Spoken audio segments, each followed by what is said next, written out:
Shalom jemaat Tuhan, jumpa lagi dengan saya di program Rekat Renungan Singkat di channel YouTube Johan Kristianto. Anda pasti pernah mendengar ungkapan rumput tetangga lebih hijau dari rumput sendiri.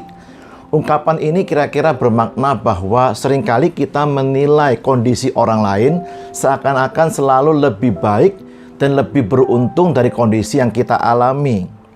Kita melihat apa yang dimiliki orang lain selalu lebih baik daripada milik kita sendiri, sehingga timbul rasa tidak puas dan menjadi iri hati.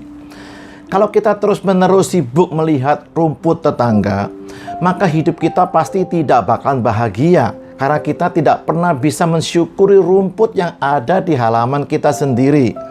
Sama seperti ketika kita memandang gunung dari kejauhan yang kelihatan hijau, rimbun, dan indah. Namun bila kita melihat dari dekat akan nampak beberapa pohon yang sudah mengering daunnya, area tanah yang gundul, dan tebing-tebing yang terjal. Persepsi atau prasangka dari hasil pandangan kita pribadi itu dalam realitanya bisa jauh berbeda.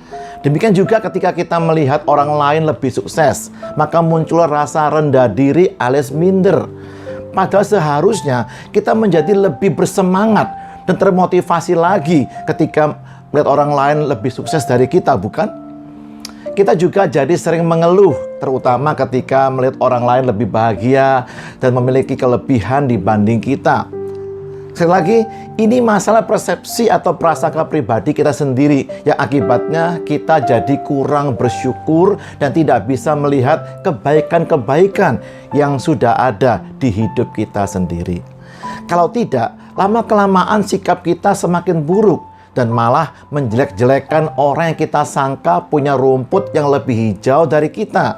Tanpa kita sadari, sikap iri hati sudah mulai merasuki hati kita. Coba kita lihat apa kata Amsal tentang orang yang iri hati ini. Amsal 14 ayat yang ke-30.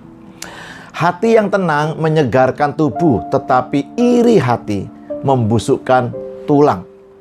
Sikap iri hati itu selalu membawa kerugian pada diri kita sendiri, bukan kepada orang yang kita iri. Jadi cobalah untuk selalu bersyukur untuk hal sekecil apapun yang kita miliki. Tuhan membentuk kita untuk suatu kehidupan yang berbeda dengan orang lain. Hanya Andalah yang dapat menjadi diri Anda. Hanya Andalah yang dapat menjalani kehidupan yang Tuhan rancang untuk Anda. Sehingga Anda tidak dapat menjalani kehidupan yang Tuhan rancang untuk orang lain. Kalau kita berusaha menjadi apa yang tidak diciptakannya untuk kita, maka hal itu akan menuntun kita kepada kefrustrasian, keletihan, dan kegagalan. Memang sebagai manusia, kita secara alami tertarik kepada kehidupan orang lain. Kita kagum pada penampilan, tindakan, cara berbicara, dan kehidupan orang lain. Dengan teknologi dunia masa kini, kita bisa melihat dengan mudah bagaimana orang lain hidup. Apa yang mereka pakai, apa yang mereka lakukan, dan apa yang mereka miliki. Tidak ada yang salah dengan itu.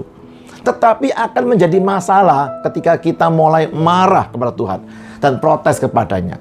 Mengapa kita tidak dapat berpenampilan yang menarik seperti orang lain?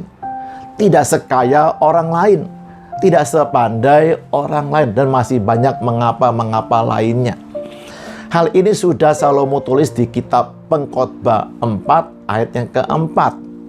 Dan aku melihat bahwa segala jerih payah dan segala kecakapan dalam pekerjaan adalah iri hati seseorang terhadap yang lain.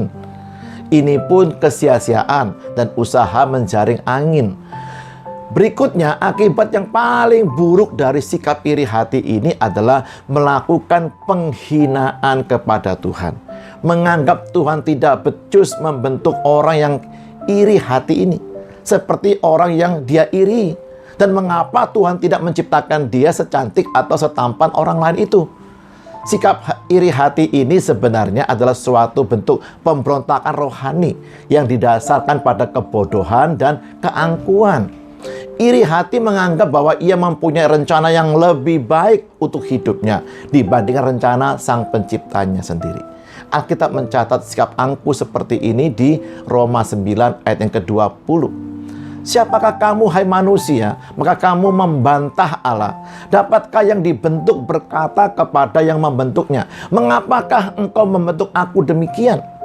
Tahukah Anda mengapa Tuhan memasukkan sikap iri hati ke dalam 10 perintah Tuhan? Yaitu jangan mengingini milik orang lain. Karena Tuhan tahu, iri hati akan mengalihkan fokus kita dari apa yang Tuhan ingin lakukan dalam kehidupan kita dan mengalihkannya pada hal-hal yang tidak kita miliki. Iri hati membuat kita kehilangan tujuan dan sukacita pada saat yang sama. Amin. Tuhan Yesus memberkati kita semua. Shalom.